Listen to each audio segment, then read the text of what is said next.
You were never anybody's first thought. And the worst part is, on some quiet level, you have always known. There is a specific kind of person who grew up sensing it, sensing that they were the backup plan, the afterthought, the one chosen only when the first option fell through. And what nobody tells them is that this single childhood pattern rewires the brain in a precise, predictable way and dictates every adult relationship they will ever have. Attachment researchers have a name for it. They call it the second choice schema. And studies on relational neglect showed that the people shaped by it can almost never identify it in themselves, even after 20 or 30 years of being stuck inside it. You might be inside it right now, watching this, wondering why every relationship in your life keeps following the same exact script. By the end of the next 14 minutes, you will know exactly how this pattern is built, the quiet behaviors that prove you are living inside it, and the one specific moment when it finally begins to break. Most people miss it. The ones who do not, never go back.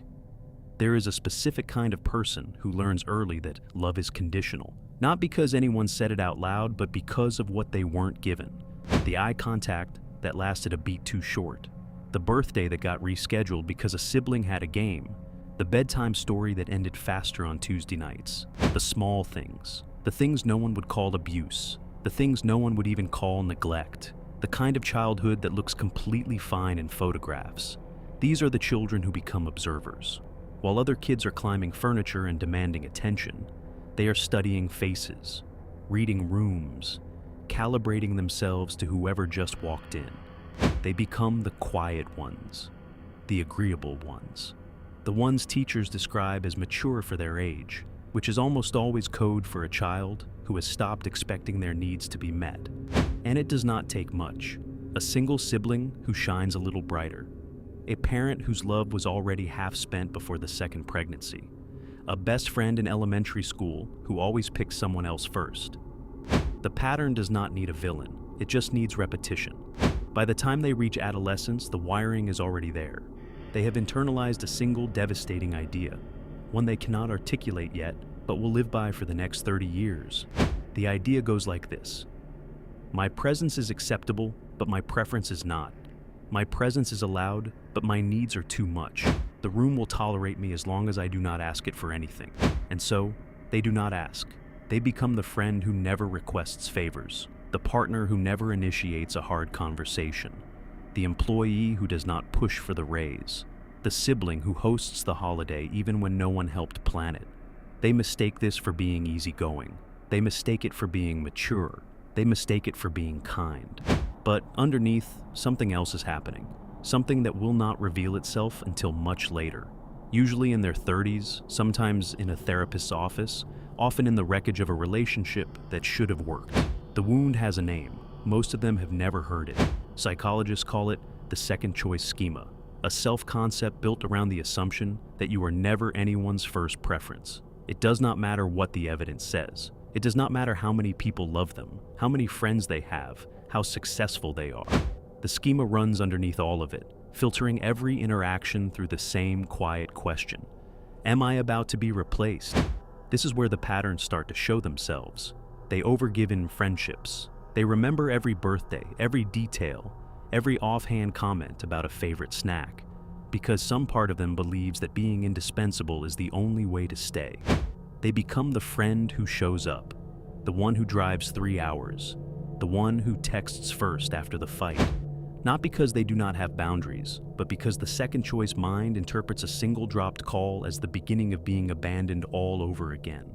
In romantic relationships, the pattern becomes more obvious and more painful. They are drawn to people who are slightly unavailable, people who are still half hung up on an ex, people who keep them at arm's length, people who, on some unconscious level, recreate the exact dynamic they grew up with. Love that has to be earned, affection that comes in flickers, presence that has to be competed for. And when they meet someone genuinely available, someone who chooses them first, plainly, without hesitation, they do not trust it. They feel suffocated. They pick fights. They self-sabotage.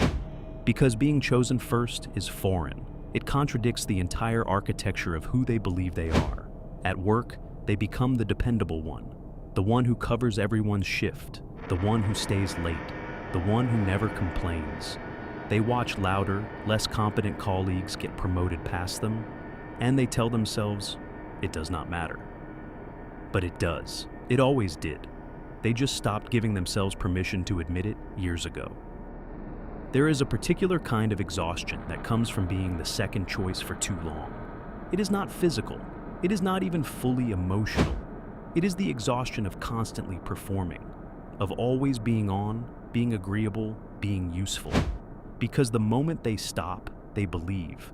The people around them will discover they preferred someone else all along. This is the build. This is the quiet life of someone who learned, very young, that they were the backup plan. But there comes a moment, usually in the middle of an otherwise unremarkable day, when something cracks. A small thing. A friend forgets a promise. A partner picks the other option again. A colleague gets the credit. And for the first time, the pattern becomes visible. Not in a dramatic way. In a way that is worse than dramatic. They see it. The realization does not come like a thunderclap. It comes like a slow, cold dawn. The kind of light that exposes a room you thought you knew. Sitting in a parked car, standing in the kitchen at 2 a.m, walking past a window in a hallway they have crossed 1,000 times. It hits in fragments, then all at once. The first thought is usually a question. How long has this been happening? And the answer that lands like a body in their chest, is always the same. My entire life. Every single relationship, every friendship, every job, every family dinner. They begin to play it back like a film, and the pattern is undeniable. They were the second call, the afterthought, the default option when the first one fell through. The friend you valued in private but never invited to the things that mattered. The partner who was loved but not chosen. Who was tolerated but never pursued. And here's the most painful part. The part that breaks something open. They realize they have been doing it to themselves too. When given a choice between what they wanted and what would keep the peace, they picked the peace. When the room asked who wanted the last piece, they said no. Thanks before they even checked. When the question came up, what do you want? They had a script ready. Whatever you want, you decide. They were not just treated as second choice. They had agreed to it. Every single day, for years. This is the moment that defines everything that comes next. Because the realization itself is not the healing. The realization is just the unveiling. What they do with it next, that is where the real story begins. Some people, at this point, collapse. They mourn. They grieve a version of themselves they had to bury to survive. They mourn the parents who did not quite see them, the partners who used their kindness as a placeholder, the friendships that ran in one direction. They cry in ways that do not make sense to anyone watching because they are not crying about today. They are crying about the 4-year-old who decided, once and for all, that they would never ask for more. Others get angry, a specific slow-burning anger that does not have a target, because there is no single villain, no one person to confront. The villain was 1,000 small moments and 1,000 small accommodations. You cannot scream at a pattern, but there is a third thing that happens too, a quieter thing. And this is the part that nobody warns you about. They start to feel, for the very first time in their lives, what it might mean to actually choose themselves. Not in the Instagram quote sense, not in the self-care Sunday sense, in the deeper, harder sense. To walk into a room and decide that their preference is just as valid as anyone else's. To say no without explaining. To stop performing. To stop earning. To stop auditioning for a place they were always already allowed to take up. And the moment they consider this seriously, even for a second, the entire architecture of their old self begins to wobble. Because if they were never actually the second choice, only convinced they were, then everything they built around that belief was built on a lie. The aftermath for most people is messier than they expect. Relationships start to change. Sometimes they break. Because the people around them got very used to the version of them that never pushed back. When the second choice person begins to express a preference, the people who benefited from their compliance often experience it as aggression.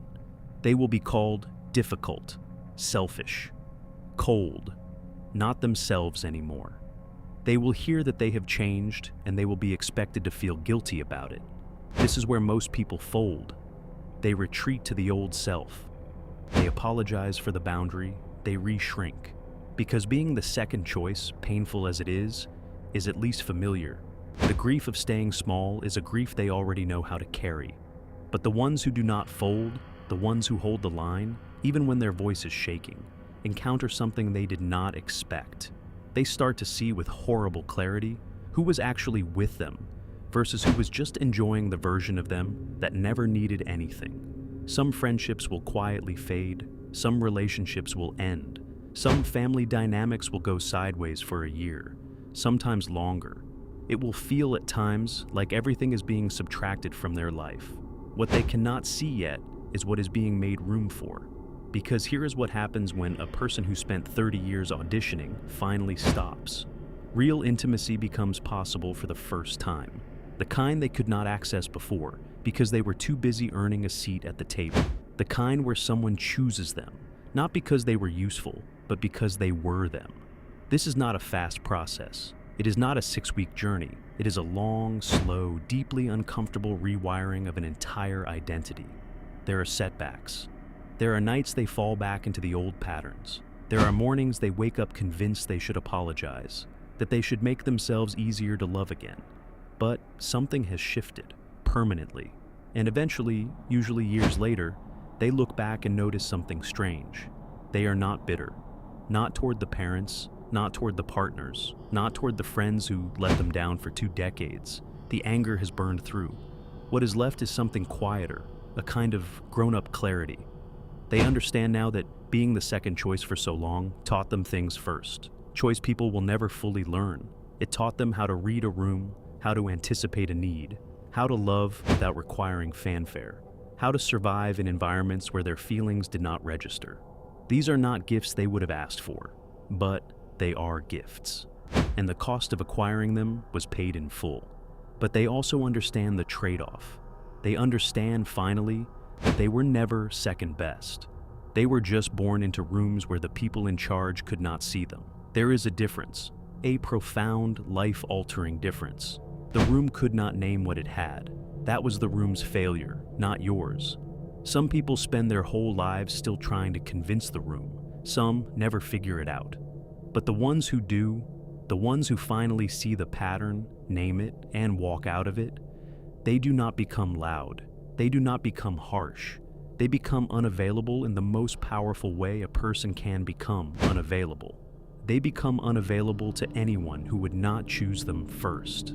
And the irony, the strange, almost cosmic irony of it, is that the moment they stop being available to second-place love is the exact moment they finally start being chosen.